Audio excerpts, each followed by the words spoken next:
이 앞전 주에 그 말씀 기억하시죠? 하나님의 시간표는 실수하지 않는다.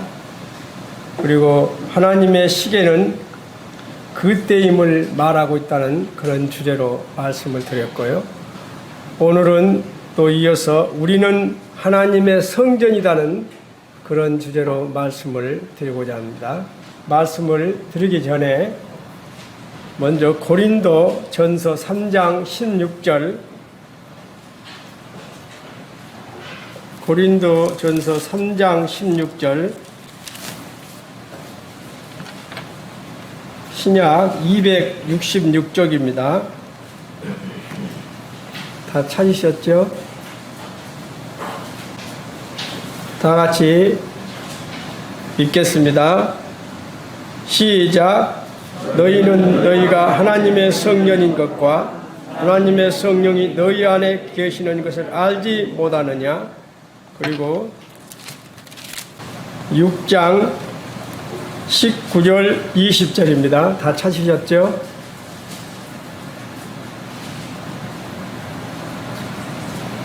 시작. 너희 몸은 너희가 하나님께로부터 받은 바 너희 가운데 계신 성령 전인 줄을 알지 못하느냐? 너희는 너희 자신의 것이 아니니라.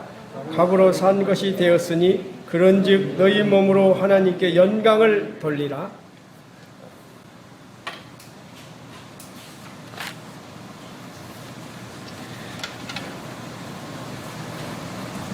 참, 하나님은 모세를 통해서 이동식 성막을 짓게 하셨죠. 모세를 통해 이동식 성막을 짓게 하시고 또 구름 기둥을 통해서 성막의 지성소에 인재하셔서 사람과 교제를 하셨죠. 그리고 가나안에 정착한 뒤에는 하나님께서 다윗을 통해서 성막의 재료를 준비하게 하셨습니다. 다윗은 자기가 이렇게 성전을 짓고자 하는 그런 마음이 있었지만 다윗이 전쟁을 하면서 많은 사람들을 죽였기 때문에 피를 많이 묻힌 자이기 때문에 하나님께서 그 일을 맡기지 아니하시고 하여튼 다윗에게는 성전을 짓을 수 있는 그런 성막의 재료를 다 준비할 수 있도록 다윗에게 맡기셨죠. 그 후에 다윗의 아들 솔로몬에게 통해서 성전을 짓게 하시고 거기에 임재하셔서 사람들에게 예배를 받으시고 또 교제를 하셨습니다. 그리고 그 후에 헤롯 왕 때 46년에 걸쳐서 성전을 이렇게 복원을 시키죠. 46년이 걸렸어요. 잘 기억하시길 바랍니다.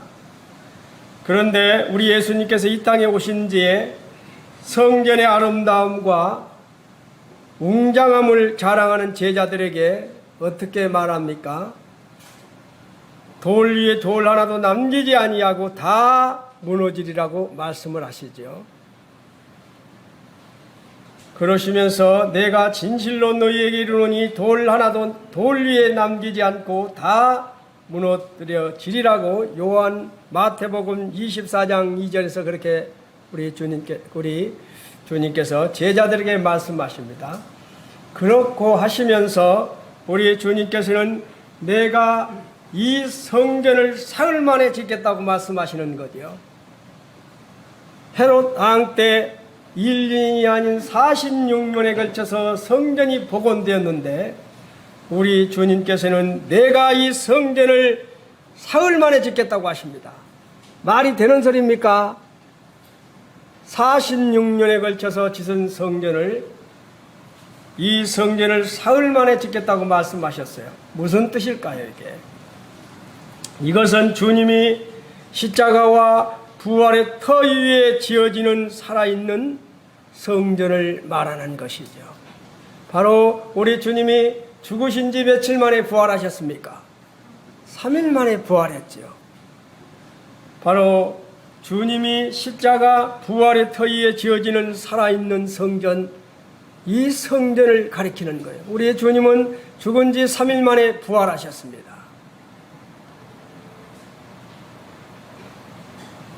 곧 교회의 탄생을 말하는 것이죠. 많은 사람들이 오늘날 교회 건물을 성전이라고 합니다.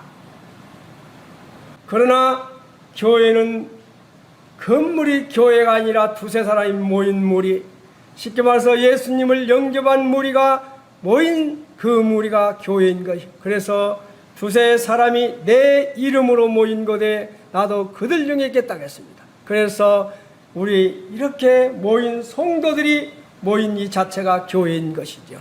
건물이 교회가 아니에요. 그런데 지금 많은 사람들은 교회를, 오늘날 교회 건물을 성전이라고 합니다. 기가 찰 일이죠. 신학을 했다는 목사들도 그렇게 말을 하고 있어요.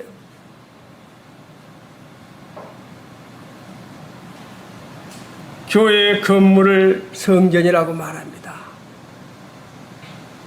건물을 교회라고 부릅니다. 참 안타까운 일이죠. 두세 사람이 내 이름으로 모인 곳에 나도 그들 중에 있겠다고 하셨습니다. 바로 이것이 교회인 것이죠. 믿는 무리가 모인 것이 교회인 것입니다. 그래서 사도행전 7장 48절에서 분명히 말씀을 하고 있어요. 지극히 높으신 이는 손으로 지은 곳에 계시지 아니하나니. 맞죠? 지극히 높으신 이는 손으로 지은 곳에 계시지 아니한다고 말씀하고 있어요. 그리고 사도행전 17장 24절 25절에서도 우주와 그 가운데 있는 만유를 지으신 신께서는 천지의 주제시니 손으로 섬김을 받으시는 것이 아니니 이는 만민에게 생명과 호흡과 만물을 친히 주시는 자신이니라. 방금 말했다시피 두세 사람이 우리 주님의 이름으로 모인 곳에 나도 그들 중에 있겠다고 했습니다. 바로 이것이 교회인 것이지요. 너희가 하나님의 성전인 것과 하나님의 성령이 너희 안에 거하시는 것을 알지 못하느냐. 너희 몸은 너희가 하나님께로부터 받은 바 너희 가운데 계신 성령의 전인 줄을 알지 못하느냐. 너희는 너희의 것이 아니라 뭐라고요? 값으로 산 것이 되었으니 그런즉 너희 몸으로 하나님께 영광을 돌리라. 여기에 계신 분들은 내 몸이 아니라는 것입니다. 누가? 우리 주님의 핏값으로 사신 몸이기 때문에 우리는 함부로 해서는 안 될 몸이지요. 우리 몸이 어떤 몸입니까? 바로 하나님의 성전이라는 것입니다. 주님께서 이렇게 말씀하시지요. 내가 이 반석 위에 내 교회를 세우리니. 교회는 오순절날 성령님의 강림을 통해 시작이 되었죠. 사도행전 2장에서 보면 오순절날이 이미 이름에 그들이 다 같이 한 곳에 모였더니 호련히 하늘로부터 급하고 강한 바람 같은 소리가 있어 그들이 앉은 온 집에 가득합니다. 마치 불의 젖처럼 갈라지는 것들이 그들에게 보여 각 사람 위에 하나씩 임하여 있더니 그들이 다 성령의 충만을 받고 성령이 말하게 하심을 따라 다른 언어들로 말하기를 시작하니라. 바로 교회는 오순절날 성령님의 강림을 통해 시작됐다는 사실을 다 아실 것입니다. 성령이 임하셨습니다. 안디옥 교회는 성령의 음성을 듣고 어떻게 했습니까? 바나바와 사도 바울을 교회에서 두 축을 이루는 일꾼을 선교사로 파송하라는 것이 있을 수 있는 일이 교회의 핵심적인 일꾼 둘을 빼버리면 일이 어떻게 되겠습니까? 그런데 성령님께서 사도 바울과 바나바를 선교사로 보내라고 했을 때 그들은 성령의 음성을 듣고 어떻게 고민했습니까? 아니지요. 순종했습니다. 그래서는 우리 군산 번영록교회가 성령의 음성을 듣는 그런 교회, 성령의 음성을 들을 수 있는 그런 영성을 가진 교회가 되게 달라고 저는 매일 부르짖습니다. 성령의 음성을 들었기 때문에 안디옥 교회 성도들은 도저히 인간들로 생각할 수 없는 그런 문제를 그대로 말씀에 순종하고 사도 바울과 바나바를 선교사로 파송하지. 성령님은 임하셨을 때 급하고 강한 바람 같은 소리가 있어 그들이 앉은 놓은 집에 가득했다고 말하고 있습니다. 하나님께서 이스라엘 백성을 애굽에서 구원해내는 데는 며칠이 걸렸습니까? 구원해내는 데는 하루가 걸렸는데 이스라엘 백성들의 마음에서 애굽의 영향력을 제거하는 데는 몇 년이 40년이 걸렸다는 거예요. 애굽에서 구원해내는 데는 하루가 걸렸지만 이스라엘 백성들의 마음에서 애굽의 영향력을 제거하는 데는 40년이 걸렸습니다. 그래서 40년간 강야에서 연속 뺑뺑이를 돌렸죠. 그들이 처음부터 아버지 하나님 말씀에 철저하게 순종했더라면 40년이 아닌 며칠 만에 갈 수 있는 거리를 40년이 걸리게 했어요. 40년간 모든 애굽의 영향력을 제거해 나가기 시작한 것입니다. 우리의 감정에 따라, 환경에 따라, 여건에 따라, 형편에 따라서 치우쳐 살아가는 무수한 사람들을 지금 우리는 보고 있습니다. 아니, 이렇게 살아가는 성도들도 보고 있습니다.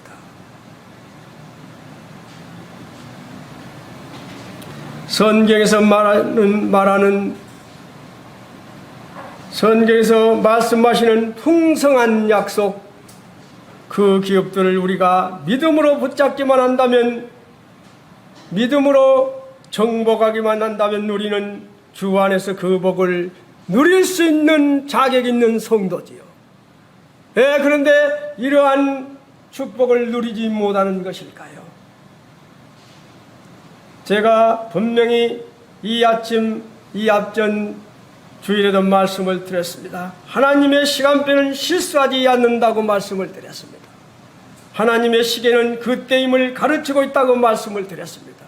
오늘 또 시편 91편에서 우리 하나님께서 어떻게 우리를 해주겠다는 그러한 약속을 예배 때 드리면서 감사를 드렸습니다. 바로 풍성한 약속과 그 기업들을 우리가 믿음으로 붙잡기만 한다면, 믿음으로 정복하기만 한다면 우리는 주 안에서 그 복을 누릴 수 있는 것이지요.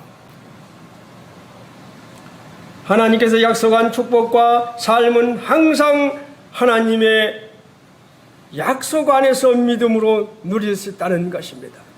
절대 하나님은 말씀은 우리에게 부도는 적이 없지요. 철저하게 약속을 지키셨습니다.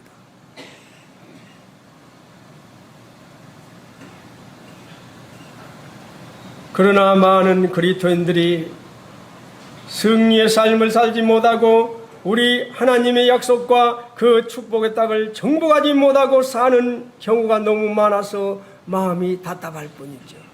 그래서 애굽의 영향력을 제거하기 위해서 우리 아버지 하나님은 사랑하는 자제들이 그 강야에서 고생하는 것을 뻔히 아시면서도 40년간을 그 강야에서 생활하게 만드셨다는 것이죠.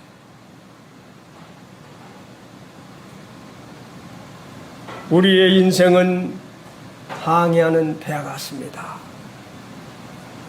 그렇죠. 우리 인생이 항해하는 배와 같아요. 봉구 형제님, 장인어른 최춘난 자매님 아버지 최전영 부처님이 지금 12년 만에 이게 편히 쉬고 있습니다. 제가 요양병원에 한 번씩 가면 저를 꼭 고향에 그 사람이 저와 비슷한 사람이 필구라는 사람이 있는가 봐요. 필구 왔는가? 저보다 필구 왔는가 그래요. 필구 왔는가? 그래서 이 최전용 부처님이 필구라는 사람하고 상당히 잘 지냈던 것 같다, 그런 생각을 했어요. 바로 인생은 이런 것입니다.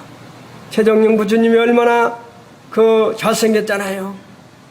그 건강한 몸이 한 번 쓰러지니까 12년간 누워있다 갔어요. 우리 인생은 항해하는 배 같은 것입니다. 항해 중에 있는 배가 무사히 목적지까지 가기 위해서는 철저한 정비와 점검이 있어야 되지.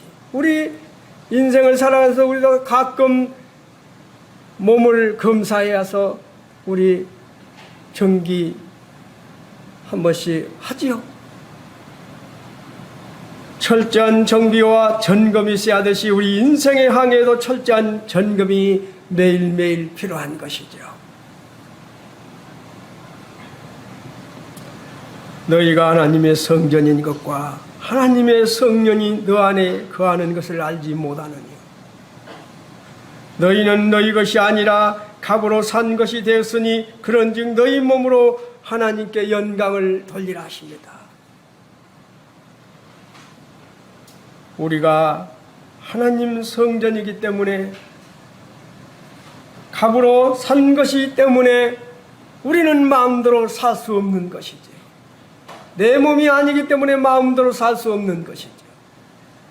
성도이기 때문에 매일매일 우리는 점검이 필요한 것입니다. 죄인된 인간을 구하시려 예수님은 이 땅에 보내주신 아버지 하나님을 뜨겁게 사랑하는 것, 그것이 우리 성도의 자세인 것이죠. 생각해 보세요. 어제도 입간식에서 그 말씀 교제할 때 그 말씀을 하시더라고요. 하나님과 화목하라고. 하나님과 화목하게 하기 위해서 우리 예수님이 이 땅에 오신 것이지요.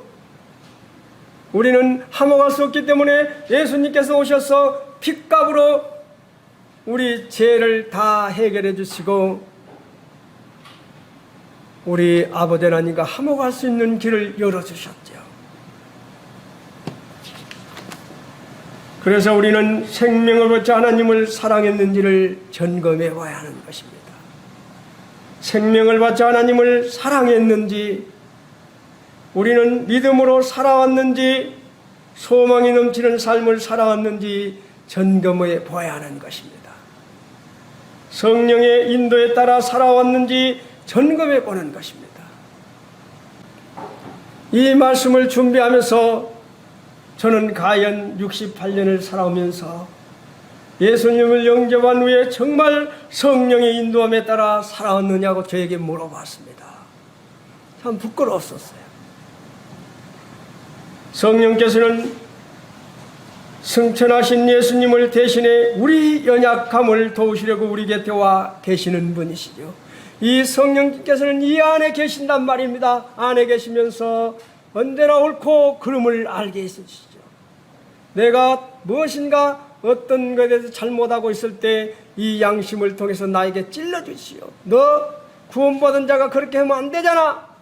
너 그것이 아니자 하면서 성령께서 언제나 저를 옳고 그름을 알게 해주십니다. 또 바른 길로 가도록 인도해 주시지요. 그런 것이었다면 이 안에 성령님이 없는 것이지요. 내가 분명히 잘못되는 말을 하고 있고 잘못된 행동을 하고 있는데도 여기에서 무엇인가가 없다면 자기를 한번 점검해 봐야 하는 거예요. 성령님이 안에 있기 때문에 옳고 그름을 우리에게 가르쳐 주시고 마음에 찔림을 주십니다. 성령께서는 우리의 힘과 능력과 보호가 되심으로 성령의 인도하심을 받은 사람은 결코 실패할 수가 없는 것이죠. 성령께서는 승천하신 예수님을 대신해서 우리의 연약함을 도우시려고 우리 곁에 와 계시고 우리 안에 계시다는 사실입니다. 성령님을 충만한 사람의 삶은 바뀌게 돼 있죠. 대구에서 유명한 정규만 장로님의 간증을 말씀드리고자 합니다. 제가 옛날에 한번 자매 모임에서도 한번 말씀을 드렸던 기억이 나요. 이분은 엄청나게 술을 좋아하는 사람입니다.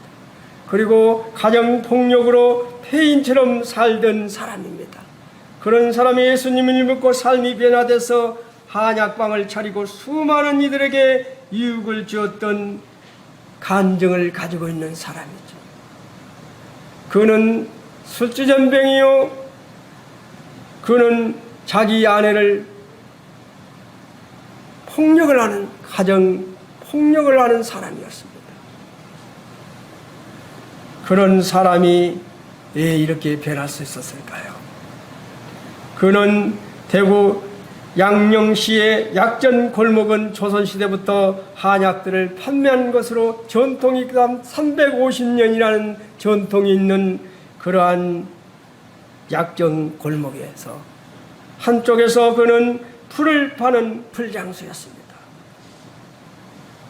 풀을 써갖고 와서 깡통에다 놔두고 풀을 파는 사람이어서 지금 우리 손녀딸, 우리 전 젊은 사람들은 풀장수면 무슨 말인지 모를 거예요.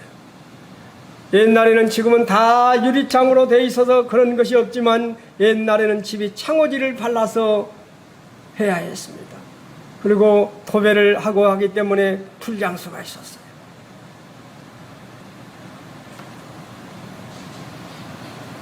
그렇게 풀장수를 하면서 그는 돈 한 푼만 생기면 술을 먹었습니다.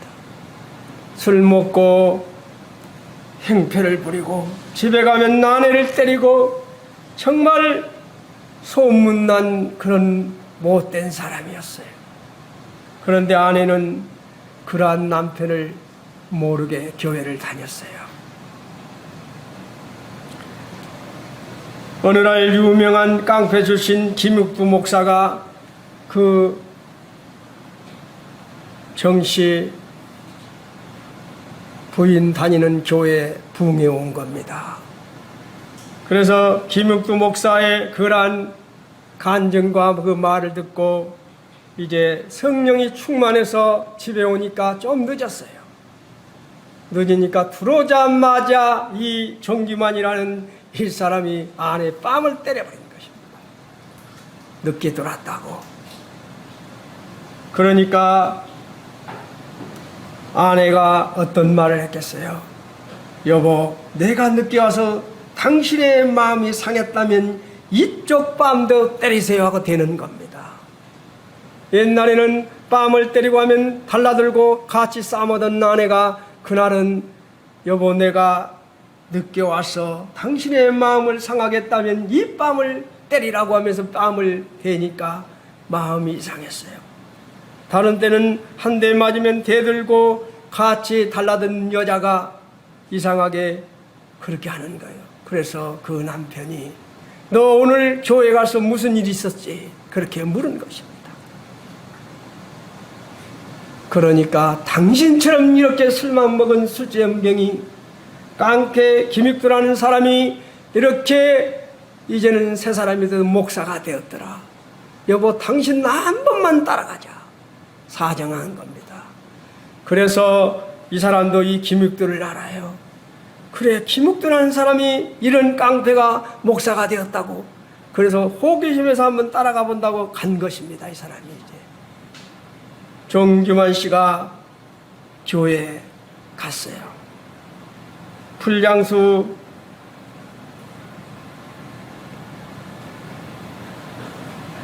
호기심에서 교회에 갔는데 풀장수 정신은 말씀을 듣고 그때부터 확 변화되기 시작한 겁니다. 그래서 풀장수 정신은 말씀을 듣고 변화가 돼서 풀 파는 통에 한 통을 딱 따로 놔두는 거예요. 한 통을 따로 놔두는 것이 뭔 통일까요? 풀을 팔아봐야 그게 풀이 몇 분 가겠습니까? 10원을 받으면 1원을 띄어서 통에다가 놓고, 100원을 받으면 90원 놔두고 10원 띄어서 여기다 놓고, 200원 받으면 20원을 넣고, 그것이 자기의 11조 화음입니다. 그는 말씀대로 살기 시작한 거예요. 그래서 헌금을 연속 장사하면서 그 자리에서 뛴 겁니다. 그리고 그때부터 변화돼서 새벽이면 나가서 하나님께 부르짖었습니다. 주일이면 뒤에 가지 않고 앞자리에 와서 말씀을 듣고 짱고 듣고, 그러니까 사람이 완전히 변화되는 거예요. 그렇게 이 사람이 이제 완전히 변화돼서 약전 골목에서 소문이 나버린 겁니다. 이 사람이 옛날에 술주행병이요 완전히 개망난이었던 사람이 딴 사람이 되어버린 거예요. 약전 골목에서는 정씨가 사람이 되었다고, 세상에 사람이 이렇게 변할 수가 있느냐고 칭찬이 자자하게 되었습니다. 이렇게 변화된 이유가 무엇일까요? 자기 인력으로 갈 수 있을까요? 성령님이 들어와서 자기를 움직이기 때문에 가능한 것이지요. 이것은 자기 인력으로 하면 하루 이틀에 다 끝나는 것입니다. 그러나 성령님이 여기에서 임재하시면서 주장하신 것이죠. 그래서 이제는 그러한 소문이 너무 잘 나다 보니까 이 정규만 장로의 친구가 한약방을 하는데 이 친구가 정씨를 부릅니다. 야, 이제 너 풀장사 그만하고 약방 한번 해봐라. 네가 사람 되었다더니 내가 너를 도와주마. 그러면서 이 정규만 씨가 이 말을 합니다. 나는 돈도 없다. 나는 배운 것도 없다. 이렇게 말하니까 이제 네가 잘 모르지만 내가 너를 도와주겠다면서 그때부터 약초료를 이것 조금 저것 조금 주고, 감기가 걸리면 이렇게 하라고 처방해주고, 열이 나면 어떻게 하라고, 또 누가 보약을 사러 오면 무엇을 주어서 어떻게 하라고 몇 가지만 가르쳐 준 거예요. 그래서 전기만 이 장로는 한쪽에서 이제 한약방을 시작한 것입니다. 그런데 역사가 일어나기 시작합니다. 한약방이 그렇게 많은데, 그렇게 초라하게 시작한 한약방에 연속 몰리는 거예요. 그래서 새벽부터 줄을 서기 시작합니다. 다른 데 가서 먹는 약 똑같이 먹는데 거짓약을 갖다 먹으면 낫는다는 거예요. 그게 소문이 나면 또 그렇잖아요. 그러니까 줄을 서는 거예요. 새벽부터. 이 집의 약을 먹으면 낫는다는 소문이 난 것입니다. 특별한 재료가 하나 들어간 것입니다. 그 특별한 재료가 무엇일까요? 우리 경희자매님, 무엇일까요? 특별한 재료 하나가 들어갔어. 특별한 재료가 바로 기도이지요. 이 전기만 이분은 이제 약을 지면 약 하나하나에 간절히 자기의 기도를 한 겁니다. 이 약을 먹고 꼭 이 환자가 낫게 해달라고.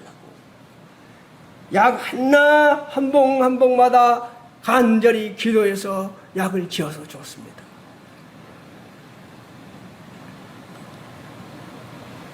바로 기도라는 재료가 들어가니까 효력이 발생해서 많은 사람들이 새벽부터 줄을 시작했어요. 그는 약을 지을 때마다 한 봉지 한 봉지를 지을 때마다 간절히 기도해서 약을 지었다는 것입니다. 그래서 이분이 거부가 되기 시작합니다. 이제 돈이 주체하지 못하게 들어오지요. 그래서 대구 지역의 어려운 시골 교회를 50개 내지 60개 교회를 돌아보기 시작합니다. 그리고 어려워서 공부를 못하는 그런 학생들을 찾아내서 공부를 시켜줍니다.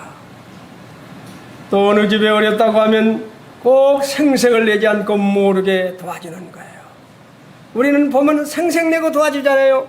이 전기만 씨는 돈을 똘똘 신문지에 몰아가지고 남의 집 거기다가 탁 던져놔요. 아침이면 문 열어보면 딱 있을, 그렇게 해서 도와주고, 교회에 목회하는 분이 어려운 목회자에게 집에 가서도 그렇게 도와주다가 꼭 한 달이면 이렇게 오니까 지키고 있다가 가서 보니 전기만 씨였어요.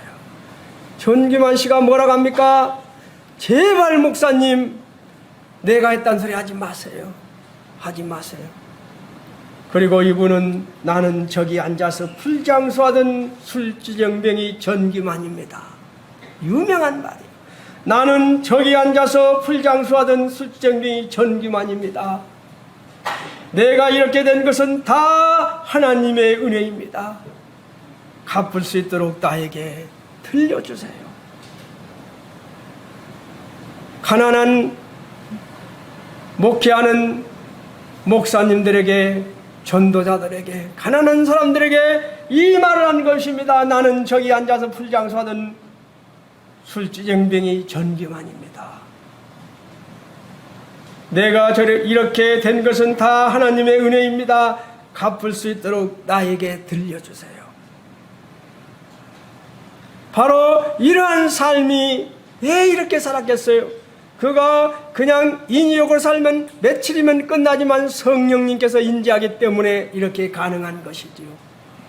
우리 아버지 하나님의 사랑이 여기에 있기 때문에 가능한 것이죠. 사도 바울이 나의 나된 것이 하나님의 은혜라고 고백했듯이 전기만 장로님은 다 하나님의 은혜라고 고백했습니다. 마태복음 5장에서도 이런 말씀이 있지요. 너희는 세상의 소금이니 소금이 만일 그 맛을 잃으면 무엇으로 짜게 하여 후에는 아무 쓸데없어 다만 밖에 버려 사람에게 밥빌 뿐이니라. 16절은 이같이 너희 빛이 사람 앞에 비치게 하여 그들로 너희 착한 행실을 보고 하늘에 계신 너희 아버지께 영광을 돌리게 하라. 너희 모든 일을 사랑으로 행하라. 정기만 장로님은 너희 모든 일을 사랑으로 행하라는 이 말씀을 그대로 간직하고 그는 살다 갔습니다. 우리가 살면서 이러한 간정으로 사는 게 얼마나 좋을까요? 그리고 사도 바울은 고린도 교회 성도들에게 편지를 마감하면서 마지막으로 세 가지의 권면을 해주고 있죠. 이것이 바로 우리 교회의 권면이라고 나는 봅니다. 내 사랑하는 형제들아, 견실하며 흔들리지 말고 항상 주의 일에 더욱 힘쓰는 자들이 되라. 이는 너희 수고가 주 안에서 헛되지 않은 줄을 알미라. 그리고 고린도전서 16장 13절 14절은 같이 읽겠습니다. 고린도전서 16장 시작. 깨어 믿음에 굳게 서도 남자답게 강건하라. 너희 모든 일을 사랑으로 행하라. 바로 사도 바울은 세 가지를 권면합니다. 바로 뭐라고 합니까? 깨어있으라고 권면하고 있습니다. 그리고 굳게 서라고 권면합니다. 남자답게 강건하라고 우리에게 권면하고 있습니다. 그리고 너희 모든 일을 사랑으로 행하라 하십니다. 오늘날 우리 시대는 영적으로, 도덕적으로, 정신적으로 밤과 같이 어두운 시대에 우리가 살고 있습니다. 마치 오는 사자가 그 먹이를 보고 있듯이 마귀는 우리 삶의 모든 영역에서 도전해 오고 있습니다. 틈만 있으면 들으려고 합니다. 옛날에 제가 세탁기 이야기를 했죠. 우리 집에 세탁기를 통해서 쥐가 들어오듯이 세탁기 이 구멍, 조그마한 그 구멍을 통해서 세탁기가 안으로 들어와 집에서 먹을 것을 찾듯이 마귀도 틈만 있으면 들어온다는지 아십니까? 우리로 하여금 어찌하든지 이 세상과 짜가고 안일하게 살도록, 자기 중심적으로 살도록 유도해 나가는 것이죠. 그거 해야만이 성도의 삶이 무너지기 때문입니다. 성령 충만한 삶을 살지 못하기 때문에 마귀는 그렇게 하는 것이지요. 그리고 두 번째는 굳게 서 있으라고 권면하고 있습니다. 세상 사람들이 살아가는 대로 사는 것이 나쁘지 않다고 자기를 합리하는 것처럼 위험한 생각은 없는 것이지요. 제 고향 친구가 이 군산에 있어요. 저에게 복음 말하면 저에게 그럽니다. 이 사람아, 적당히 해 자네, 적당히. 옛날 내가 청년 때 술을 좀 많이 먹고 그랬어요. 천하의 경영이가 그런 이야기를 합니다. 그러면서 이 사람아, 적당히 해, 적당히. 적당히 믿어. 세상 사람들은 우리에게 그렇게 말합니다. 뭐라고요? 살아가는 대로 사는 것이 나쁘지 않다고. 적당히 살라고. 너무 그렇게 살지 말라고. 거기에 우리는 넘어가면 안 되는 것입니다. 그리스도인의 삶은 분명히 하는 것입니다. 굳게 서 있으라고 말합니다. 갓난나무가 어디서 자라시오? 박토에서 자랍니다. 박토. 정말 물도 없고 박토에서 자라는 나무가 갓난나무예요. 갓난나무. 그런 갓난나무가 나중에 올리브 기름을 냈습니다. 올리브 기름을. 좋은 땅에서 자라는 것이 아니라 박토에서 자라서 그런 자란 갓난나무가 올리브 기름, 비싼 올리브 기름을 만들어낸다는 거예요. 남자답게 간건하고 권면하고 있습니다. 그리스도의 삶은 경건하면서도 믿음으로 인해 더욱 용감하게 인생을 사는 삶을 말하는 것이죠. 남자답게 간건하라고 말하고 있습니다. 남자답게 간건하게 위해서는 어떻게 우리가 버티겠습니까? 제가 옛날 분가 오기 전에 교제했던 기억이 나요. 산울림의 법칙과 타이어 법칙과 김치의 법칙을 말씀했지요. 고인행전 기억나지요? 우리가 살아가면서 산울림의 법칙, 정말 이게 중요합니다. 내가 산속에 가서 나는 무엇이든지 할 수 있다 한번 소리 질러보세요. 그러면 내 이름을 대고 경련이 너는 무엇이든지 할 수 있다면 좀 있으면 경련이 너는 무엇이든지 할 수 있다 하고 들려옵니다. 그렇죠? 그러나 누구를 욕하고 부정적인 말을 하고 그랬을 때 그 말이 조금 있으면 그대로 들려오지요. 바로 씻는 대로 거두는 법칙이지요. 산울림의 법칙. 우리는 살아가면서 이 산울림의 법칙은 이겨서는 안 되는 것입니다. 그리고 우리 타이어 법칙입니다. 사막에 차가 가다가 빠지면 어떻게 나와야 합니까? 막 밟으면 연속 빠져버려요. 빈바퀴만 돌면서. 그때는 타이어 바람을 빼는 것입니다. 타이어 바람을 빼면 그냥 딱 하면 그냥 나와버려요. 우리가 인생을 살아가면서 헛된 자존심을 빼라는 거예요. 우리가 살아가면서 이놈의 자존심 때문에 망치는 경우가 너무 많지요. 그래서 타이어 법칙, 우리는 김치의 법칙이 있습니다. 김치가 맛있는 김치가 되려면 우리 박영수 모치님, 박영매님 몇 번 죽은지 아십니까? 배추를 밭에서 뽑을 때 한 번 죽어요. 확 잘라버리잖아요, 밑통을. 그래서 한 번 죽습니다. 두 번은 칼로 배를 따버리죠. 배를 짜게 합니다. 두 번 죽습니다. 세 번은 소금으로 절여버리지요.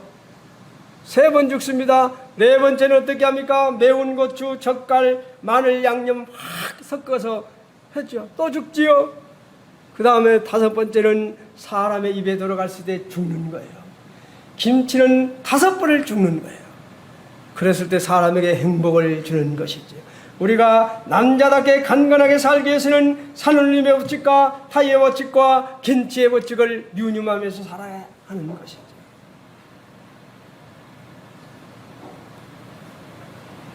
사도 바울은 출애굽 과정에서 이스라엘이 범했던 죄악의 사건들을 예로 들면서 고린도 성도들에게 바로 살지 않으면 심판을 받게 될 것이라고 권고하고 있습니다. 그렇죠. 하나님께서 미워하는 4가지를 말씀드리고 이제 마치고자 합니다. 하나님께서는 우상 숭배를 미하신다는 거예요. 하나님께서는 우상 숭배를 가장 싫어하십니다. 하나님보다 더 앞서서 생각하는 것을 싫어하십니다. 하나님께서는 우상 숭배를 미워하십니다. 하나님께서는 음란을 미워하십니다. 음란한 생활을 하다가 하루에 2만 3천 명이 죽은 사건을 성경에서는 말하고 있습니다. 우리는 하나님의 성전입니다. 하나님의 성전을 더럽히는 음란을 반드시 피해야 하는 것이죠. 그리고 하나님께서는 주를 시험하는 것을 미워하십니다. 주를 시험하다가 수많은 이스라엘 백성들이 뱀에게 물려 죽었습니다. 그렇죠? 믿음은 단순한 것입니다. 어떤 것입니까? 노뱀을 만들어 놓고 모세는 분명히 말했습니다. 뱀에 물린 자마다 노뱀을 봐라. 그러면 살 것이라고 했습니다. 그러나 자기 생각대로 말도 안 돼. 어떻게 저 노뱀을 보면 산단 말이야. 끝내 자기 고집으로 병원 가고 약국 가고 병원 치료했던 사람들은 다 죽었지만, 그래 고개만 한번 딱 들고 노뱀 봤던 사람들은 다 살았지요. 바로 믿음이, 이것이 믿음인 것입니다.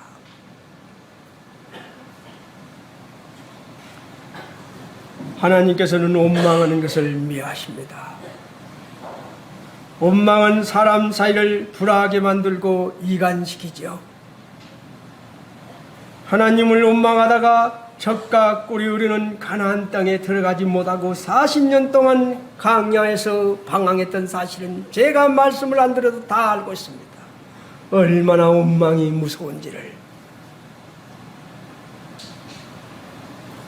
원망하는 죄는 우리들에게 축복을 빼앗아간다는 사실입니다. 메마른 사막으로 우리를 몰아낸다는 사실입니다. 이스라엘 백성이 원망만 안 했다면 광야에서 40년 동안 그런 고생을 안 해도 됐지요. 그래서 하나님은 원망을 싫어하십니다.